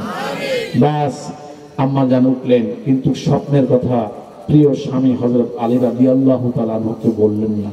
কেন বললেন না? আমার স্বামী কষ্ট পাবে। একই দস্তরখানে একই প্লেটে খানা খাইলেন, আজকে কেন যেন একটু ব্যতিক্রমী মনে হচ্ছে। খানাগুলি উঠিয়ে উঠে স্বামীকে খাওয়িয়ে দিচ্ছেন, এটাই শেষ খানা হয়তো, খাওয়িয়ে দিচ্ছেন, ভালোবাসতেছেন। কি আজীব! সেহরি খেয়ে হযরত আলী রাদিয়াল্লাহু তাআলা আনহু দেরি করলেন না, উনি মসজিদে গেলেন। আম্মা জানের একটা অভ্যাস ছিল, ফজর নামাজ পড়ে উনি জায় নামাজ থেকে উঠতেন না, একবারে ইশরাক করে উনি জায় নামাজ থেকে উঠতেন। কিন্তু ফজর নামাজ শেষ, উনি বাসায় ফিরলেন, বাসায় ফিরে দেখে ফাতেমা যায় নামাজে নাই। কি ব্যাপার, গায়ে জ্বর, ইশরাক না পরে উঠলো কেন? লক্ষ্য করে দেখে হাসান হুসাইন রাদিয়াল্লাহু তাআলা আনহুমার সমস্ত পোশাকগুলি একটি বালতির ভিতরে ভিজিয়েছেন পরিষ্কার করার জন্য। যতগুলি আটা ছিল সমস্ত আটাগুলি দিয়ে খামিরা তৈরি করেছেন, রুটি বানাবেন। হযরত আলী রাদিয়াল্লাহু তাআলা আনহু বুঝতে পারে নাই কি করছে রে, ব্যতিক্রম আমল কেন, বিবি আমার এমন করে কেন? গায়ে যেহেতু জ্বর, এরপরে এত কষ্ট, এত কাপড় কেমনে পরিষ্কার করবে, এত রুটি কেমনে বানাবে? আশ্চর্য, কিছুই বলেন, দুজনে কান্না করে। ইতিমধ্যে দুই ভাই ঘরের মধ্যে প্রবেশ করছেন, দেখে মা কাঁদে, বাবা কাঁদে, ছোট ছোট মানুষ। মার হাত ধরে বলে, ও মা, তোমরা কাঁদো কেন, কি হয়েছে? বাবার হাত ধরে বলে, বাবা কাঁদো কেন, কি হয়েছে, ঘটনা কি? দুজনের একজনও বলে না। মার হাত ধরে বলে, মা মেহেরবানি করে তুমি একটু বলো কেন কাঁদো, মা কেন কাঁদো? ফাতেমা তো জোহরা ডাক দেখো, আমার কাছে জিজ্ঞাসা করে না, তোমার নানুর কাছে যাও। দুই ভাই একটা দৌড় দিয়ে নবীজির কবরের উপর বসে গেছেন। এখন প্রশ্ন করতে পারেন, নবীর কবরের উপর বসা কি তাদের জন্য ঠিক হলো? আরে নবী যখন জীবিত ছিল, নবী সেজদার মধ্যে গেছেন, দুই ভাই পিঠে উঠে ঘোড়া বানাইছেন। ফাতেমা তো জোহরা নামিয়ে দিতে চাইছেন। আমার আল্লাহ বলছে, ফাতেমা সাবধান, নামাবা না, জিবরিলের মাধ্যমে খবর হাসান হুসাইন নবীর পিঠে থাকবে, আর আমি আল্লাহ দেখে আনন্দ ভোগ করব। ইন্তেকালের পর দুই ভাই নানার কবরের পাশে গেছেন, কিন্তু কেউ জানে না। আপনারা বলতে পারেন, হুজুর নবী তো দুনিয়ায় নাই। আরে মানুষকে তো এটাই বুঝাইতে পারি না। আল্লাহর কসম, এই মাহফিলে বলে যাই, বুঝে আসুক চাই আর না আসুক, আল্লাহর কসম, খোদার কসম, মুসলমান ভাইরা আমার নবী রওজায়ে আথারে এখনো জিন্দা, এখনো জিন্দা। যদি কারো যোগ্যতা থাকে, রওজায়ে আথারের পাশে দাঁড়ান, রওজায়ে আথারের পাশে দাঁড়া সালাম দিলে সালামের উত্তর এখনো শোনা যায়। দুই ভাই ডাক দিয়ে বলে, না না, আমার মা তো কান্দে কেন, আমার বাবা কান্দে কেন, কিন্তু মা তো কাদার কথা বলে না। ভিতর থেকে নানা আওয়াজ দেয়, ওরে আমার কলেজার টুকরা হাসান আর হুসাইন, দৌড়াইয়া যা, আমার কাছে থাকার দরকার নাই, দৌড়াইয়া যা, মার চেহারাটা একটু ভালো করে দেখ, মার কোলের মধ্যে যা, মারে চুমুখা। কেন? বলে, তোর মা আমার সাথে মিলিত হবে, যা দৌড়াইয়া যা। আমার এই কথা অনেকের বুঝে আসবে না, তাদের বুঝে আসবে যারা মাকে কবর দিয়ে এই জায়গায় বসে আছেন। ঈদের ভিতরে যে মাকে নতুন শাড়ি দিতে পারেন নাই, যেই সন্তান বাবাকে নতুন একটা লুঙ্গি কিনে দিতে পারেন নাই, সেই মানুষটাই আমার কথা বুঝবেন, তাছাড়া আমার কেউ বুঝবেন না।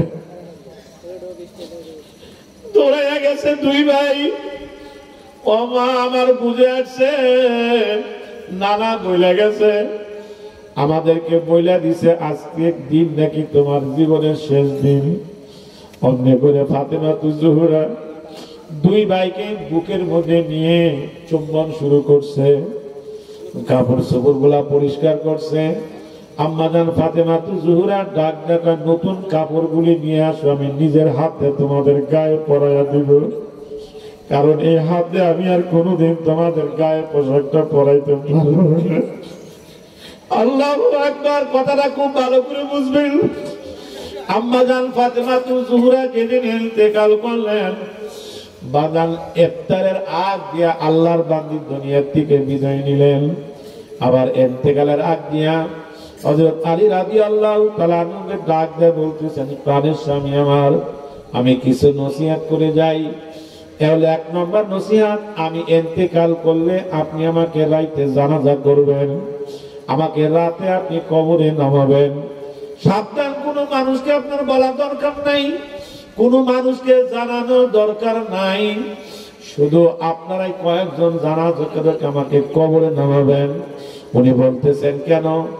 বলে না, আমি ফাতেমা কতটুকু লম্বা ছিলাম, কত মোটা ছিলাম দুনিয়ার মানুষ দেখবে, এ হতে পারে না। বলে তোমার লাশটা তো কাপড় দিয়ে ঢাকা থাকবে, তাতে বা সমস্যা কি? বলে না, কাপড়ের উপর দিয়েও তো লাশটা দেখা যাইবে।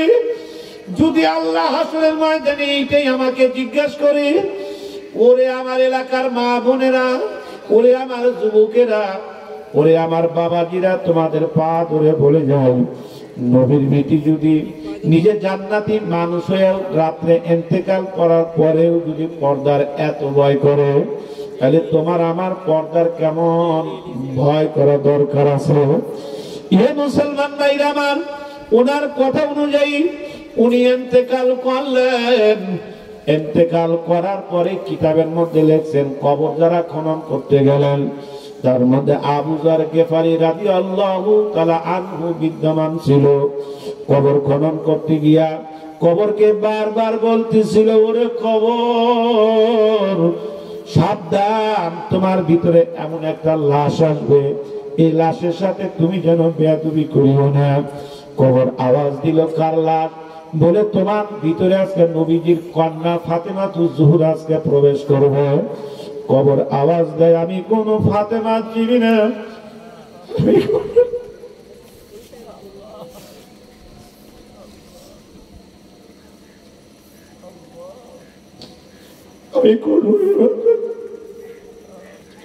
আমি ফাতেমা চিনি না, আমি কোন বলি চিনি না, আমি চিনি ইমান যার ভালো আমার সাথে সম্পর্ক তার ভালো, ইমান যার ভালো তার সাথে আমার সম্পর্ক ভালো হবে না। ও বাপজিরা আমার, যদি ফাতেমাতুজ জোহরার বেলায় কবরে আওয়াজ দেয়, তোমার আমার বেলায় কবর কোন আওয়াজ দিলে বুঝেছি না, মাওলার কবরে যায় ঘুমায়ও।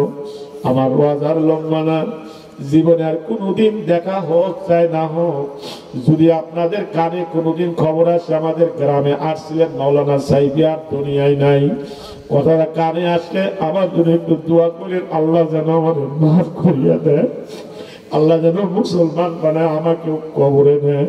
কারণ বহু বার্তা এমন আছে যারা হাসরের ময়দানে ধরা খাইয়া যাবে, যাদের জিহ্বাটাকে আল্লাহ পাক আগুনের কেসি দ্বারা কসকস কসকস কসকস করে কাটিয়া ফেলাইবেন। বহুত আলেম ধরা খাবে, বহুত পীর ধরা খাবে, আল্লাহ পাক যেন আমাকে মাফ করিয়া দেয়। আল্লাহু আকবার। এই তো গত ঈদের ঢাকা থেকে আমার এক মুহাব্বতের মানুষ ফোন দিয়েছে, গভীর রাত আমি মাহফিল করে এসে বাসায় ঘুমাইছি, বাজার মোবাইলটা সাইলেন্ট করা, কিন্তু একটা লোক বারবার ফোন দিচ্ছে। আমার কেমন যেন খারাপ লাগলো, এত রাতে ফোন দেয় কেন? আমি একটু ঘুমাবো, ফোনটা রিসিভ করে আমি সালাম দিলাম, আসসালামু আলাইকুম ওয়া রাহমাতুল্লাহ, কিন্তু ওই লোকটা সালামের উত্তর দেয় না। আমি ফোনটা ধরে রাখি, উনি সালামের উত্তর দেয় না। আমার যেন কেমন রাগ হতে চাইলো, আমি বারবার সালাম দেই, সালামের উত্তর কেন দেয় না? কিছুক্ষণ পর উনি লম্বা একটা নিঃশ্বাস ছেড়ে দিয়ে কান্না শুরু করছে। ভাই আপনি কে, কান্দেন কেন? বলে হুজুর প্রথম আপনার কাছে মাপ চাই, আমাকে মাপ করে দেন। কি হয়েছে ভাই বলুন? বলে হুজুর এত রাত্রে আমি ফোন দিতাম না, আমি একটু দোয়ার জন্য ফোন দিলাম। আমি বললাম কিসের জন্য ফোন দিছেন আপনি বলেন। বলে হুজুর আমার একটা মাত্র সন্তান, কেবল 5 বছর বয়স। হুজুর গত 3 দিন আগে ওর মা মারা গেছে। হুজুর এত রাত হয়েছে আমি ঘুমাই নাই, আমার এই শিশুটা বারবার আমার গলা ধরে বলতেছে আমার মায়ের কাছে নিয়ে যাও।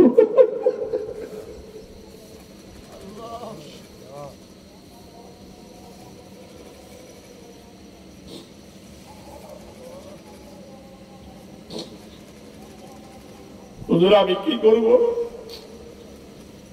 আমারে ঘুমাইতে দেয় না, আমাকে বারবার বলতেছে আমার মায়ের কাছে নিয়ে যাও। হুজুর মনে মানে না, কোলে করে নিয়ে বাহিরে আসি। আমি বলি যতবারই বুঝাই তোমার মা আর কোনো দিন আসবে না, কিন্তু বোঝে না। আমার শিশু আমার গলা ধরে গত কয়েকদিন আগে আমার মাকে যেই গর্তের মধ্যে শুয়ে রাখছো তোমরা এত খারাপ কেন? আমার মাকে ওই জায়গায় রাখলে কেন? আমার মা কই? আমার মার কাছে যাবো, আমারে লইয়া যান। যুবকটা বারবার করে, হুজুর আমি এখন কি করব? এত গভীর রাতে আমার মেয়ের কান্না তো বন্ধ হয় না, আমি কি করি এখন? হুজুর একটু দোয়া চাই। আসলে ওই শিশু বোঝে না আমার মা আর কোনদিন আসবে না। ওরে আমার যুবকেরা, ওরে আমার বাবাজিরা, এই কবরে তোমারও যাওয়া লাগবে, আমারও যাওয়া লাগবে। জানি না কবর কারো জন্য জান্নাতের ঘর, কারো জন্য জাহান্নামের গর্ত হয়ে যাবে। আসে এখন তাহাজ্জুদের সময় দোয়া মনে হয় কবুল হবে। আখেরি দোয়া না, 1 মিনিটের জন্য একটা দোয়া করব। 2 কানা হাত উঠান, আল্লাহুম্মা আমিন। একটু উঠান, 2 কানা হাত উঠান, মাথা বন্ধ নত করুন, চক্ষু খানা বন্ধ করুন, কেউ কারোর দিকে তাকাবেন না। এটাই কিন্তু শেষ মোনাজাত না। একটু চোখ দিয়ে পানি ঝরান, জোর জোর জোর জোর করে একটু চোখের পানিটা একটু ছাড়ে, দেখি পোড়া কপাল জল লাগে কিনা। ওরে আমার মাবুদ রে, ওরে আমার মাওলা রে, একা একা কেমনে থাকবো?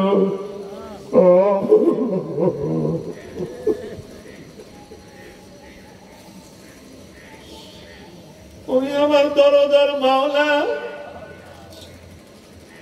শুরু দিয়া মাহফিল খানা এলোমেলো মনে হইতেছিল, আমার মনে হইতেছে পুরা মাহফিল এখন কবুল হয়ে যাইতেছে। তা না হলে এত মানুষের চোখ দিয়া বৃষ্টির মতো পানি ঝরে কেন? মাওলারে আমি জানি না এই মাহফিলে কার মা নাই, কার যেন বাবার। কাঁদো বাবা, কাঁদো। ওরে মালিক, তোমার কুদরতি চোখ দিয়া তাকায়া তাকায়া তাকায়া তাকায়া দেখো এই যুবকদের চোখের পানি দেখে কি তোমার ভালো লাগে না? এরা এখন কেন কান্দে? কি কারণে কান্দে মাওলা? তুমি মেহেরবানি করে তাদের চোখের পানিটা নূরের বোতলে ভরিয়া লাও। এ বাজান, তোমাদের পায়ে ধরি। ওরে ঘরের মায়েরা, তোমাদের পায়ে ধরছি রে মা, চোখের পানি ছাড়িয়া দাও। আর খেয়াল করো, এমন একটা দিন আসছে যে খেয়াল করো, যে খাটে ঘুমাও ওই খাটে লাশ হইয়া ঘুমাইছো। দৌড়াদৌড়ি করে নিচে নামাইয়া মাথার বালিশটাও কারিয়ে নিয়ে গেল। কেউ বাঁশ কাটার জন্য যাইবি, কেউ বড়র পাতা দিয়া পানি গরম করবে। আরে কতজন দেখার জন্য আসতেছে, নাকে কানে তুলা দিয়া শুয়াইয়া রাখছে। খেয়াল করো আর চোখের পানি ছাড়ো। ছোট্ট ছোট্ট বাচ্চারা ডাকতেছে, আব্বু কথা বলো না কেন আব্বু? ওই যে কালো মুসুরিতে গোসল করার জন্য শুয়াইয়া ফালাইল, গোসল করাইয়া খাটের উপর শুয়াইয়া 3টা লম্বা কাপড় পরাইল। এবার চোখে সুরমা লাগাইয়া, কানে নাকে তুলা লাগাইয়া মুখটা খুলিয়া রাখছে। কতজনের দেখার জন্য এইবার খেয়াল করে 4 জন মানুষ কান্দি নিয়ে এই মাঠে লইয়া আসলো। জানাজা শুরু হইয়া গেল। 3 জন মানুষ লাফ দিয়া কবরে নেমে গেল। তোমার আমার লাশটা নামাইতিয়াস। এবার বাঁশ দিয়া তালাই দিয়া মাটি দেওয়া শুরু হইয়া গেল। ধাপ ধাপ ধাপ ধাপ করে মাটি দেয়। মাটি দিয়ে যখন এই এলাকার মানুষগুলা চলে আসে, তখন ভিতর দিকে মাইয়া কান্দে আর কই যাও, আমারে লইয়া যাও। আমার কবরে 99টা সাপ আসিয়া গেছে। কিলবিল কিলবিল কিলবিল কিলবিল করে কামড়ায়। কেমনে থাকবি? আল্লাহ তুমি আমাদেরকে ক্ষমা করে দাও, এই মাহফিলকে কবুল করো। আল্লাহ যে যা চাইতেছে তুমি কবুল করো। আল্লাহ এই কবর আযাব হয়ে থাকলে মাফ করো। এই কবরবাসীদেরকে প্রত্যেকের কবর তুমি নূর দিয়ে ভরে দাও, জান্নাতে উচ্চ মাকাম দিয়ে দাও। জীবিতদেরকে তুমি ঈমান আমল নিয়ে কবরে আসার তৌফিক দাও। বিরহমাতিকা ইয়া আরহামার রাহিমিন। একটা মানুষ উঠবেন না, এভাবে একটু থাকে 2 মিনিট। আমার হাতে কে কি দিবে? কালেকশন দিবে নাকি? এটা কি? অত্র জালসার সভাপতি সাহেব 4500 টাকা। সভাপতি সাহেবকে আসেনি, আল্লাহ কবুল করেন। আগে যাবেন, আমি একসাথে যাবো আপনাদের সাথে। কার মা নাই, কার বাবা নাই, আমার হাতে একটু আসেন। 10টা টাকা হলেও আমার হাতে দিবেন, মার জন্য চাইছি। যদি 10টা টাকা দেন, 5টা টাকা বাবার জন্য, 5টা টাকা মার জন্য। চোখের মধ্যে পানি, বাবা কি বেঁচে আছে? আমারও শরীরটার জন্য দোয়া চাই, আমি অসুস্থ শরীর নিয়ে আসছি আর কি। আসেন ভাই, দেরি করবেন না। আল্লাহ দরদের আল্লাহ। সর্বশেষ যে কালেকশনটা আমি একটু করতে চাচ্ছি আসলে এই, আমরা নামাজ ছাড়বো না ইনশাআল্লাহ বলেন ভাই। কে কে রাজি আছেন দেখি? নামাজটা আর ছাড়বো না ইনশাআল্লাহ। ইনশাআল্লাহ বলেন ইনশাআল্লাহ। ইনশাআল্লাহ আমরা কোন পক্ষে নামাজটা পড়বো বলেন ইনশাআল্লাহ। আল্লাহ তুমি হাতগুলাকে কবুল করো, আমিন। আল্লাহ হাতগুলাকে কবুল করো।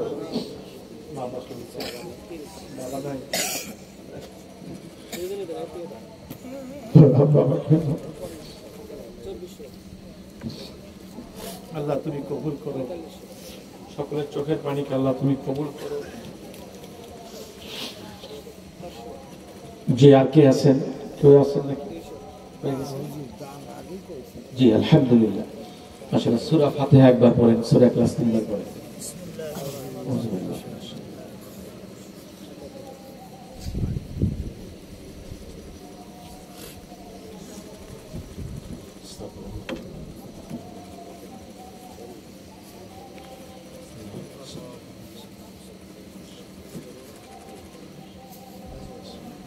ربنا آتنا في الدنيا حسنة وفي الآخرة حسنة وقنا عذاب النار।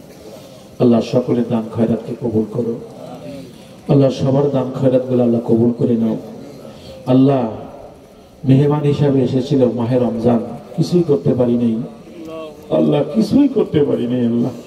তবুও দুটো আমলগুলি তুমি কবুল করে নিও আল্লাহ। আমি এলাকার মানুষগুলিকে তোমার হাতে ন্যস্ত করলাম আল্লাহ। এই মানুষগুলোকে বেহেশতি হিসাবে কবুল করো আল্লাহ। যে সমস্ত কথা বলছি ঈমান ও আমল আমাদের পরিপূর্ণভাবে করার তৌফিক দিও আল্লাহ। দেশ ও জাতিকে তুমি হেফাজত করো আল্লাহ। দেশ ও জাতিকে হেফাজত করো আল্লাহ। বিশেষ করে ফিলিস্তিনের মুসলমানদেরকে হেফাজত করো, ফিলিস্তিনের মুসলমানদেরকে হেফাজত করো। বিশ্বের মুসলমান যে যে জায়গায় যে বিপদে আছে আল্লাহ, সকল বিপদ থেকে তুমি উদ্ধার করো ইয়া আল্লাহ। মানুষের জানমালের নিরাপত্তা দিয়ে আল্লাহ নিরাপত্তা দাও আল্লাহ। আমাদের গুনার কারণে তুমি অসন্তুষ্ট হয়েও না, আমাদের রহমতের পানি দিয়ে ধোয়াইয়া তোমার রহমতের কোলে উঠাইয়া লও আল্লাহ। আজকের এই মাহফিলের সভাপতি, আলেম ওলামা আল্লাহ, প্রধান অতিথি, সকল অতিথিকে কবুল করো আল্লাহ। সকলে দানবীরা দান কবুল করো, মা বোনদেরকে কবুল করো, যুবকদের কবুল করো। মাহফিলটাকে নিয়ে যারা অক্লান্ত পরিশ্রম করেছে আল্লাহ, এদেরকে কবুল করো, এদের জানে মালে বরকত দিও ইয়া আল্লাহ। এই গ্রামের প্রত্যেকটা মানুষকে দিনদার বানায়া দাও। وارحمنا معهم برحمتك يا ارحم الراحمين. السلام عليكم ورحمة الله وبركاته.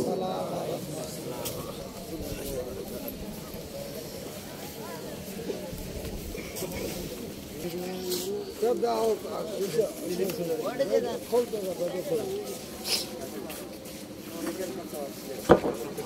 it?